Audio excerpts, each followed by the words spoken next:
আসসালামু আলাইকুম ওয়া রাহমাতুল্লাহি ওয়া বারাকাতুহু। সম্মানিত দর্শক শ্রোতা, প্রিয় ভাই ও বন্ধুরা, আজকে এই ভিডিওতে আমরা আলোচনা করব স্বপ্নের গুরুত্বপূর্ণ কিছু ব্যাখ্যা নিয়ে। আলোচনা বুঝতে সাথেই থাকবেন। যারা এখনো চ্যানেলটি সাবস্ক্রাইব করেননি, ভেরিফাই চ্যানেলের ডেসক্রিপশন বক্সে ক্লিক করলে আমার পেজ এবং আইডি আসবে। এছাড়া আলাদা অন্য কোনো ধরনের পেজ নেই, আইডি নেই, ইমো নেই, হোয়াটসঅ্যাপ নেই, টিকটক নেই। নাম ছবি দেখে বিভ্রান্ত হওয়া যাবে না।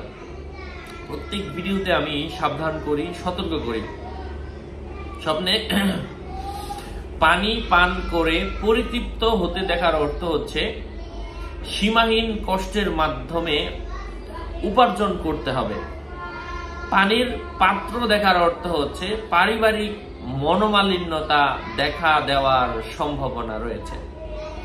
স্বপ্নে পাথর নিক্ষেপ করতে দেখার অর্থ হচ্ছে বাদী হিসাবে সমাজে পরিচয় লাভের সম্ভাবনা রয়েছে।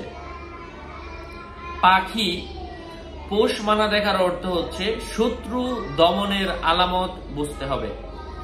কোন মানুষ যদি ইদা রাআত তায়রা কাসীরা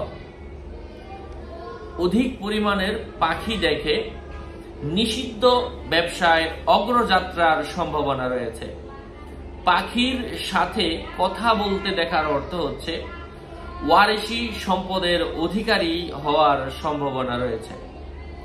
পাগড়ি দেখার অর্থ হচ্ছে হাতে টাকা পয়সা আসার, হাতে টাকা পয়সা আনাগোনার সম্ভাবনা রয়েছে।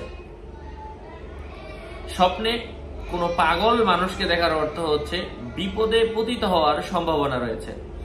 আশা করছি বুঝতে পেরেছেন। আরো আপডেট পেতে সাথেই থাকবেন। আপনাদের মঙ্গল এবং দীর্ঘায়ু কামনা করে এখানেই শেষ করছি। দেখা হবে অন্য কোনো ভিডিওতে। ওয়াসসালামু আলাইকুম ওয়া রাহমাতুল্লাহি ওয়া বারাকাতুহু।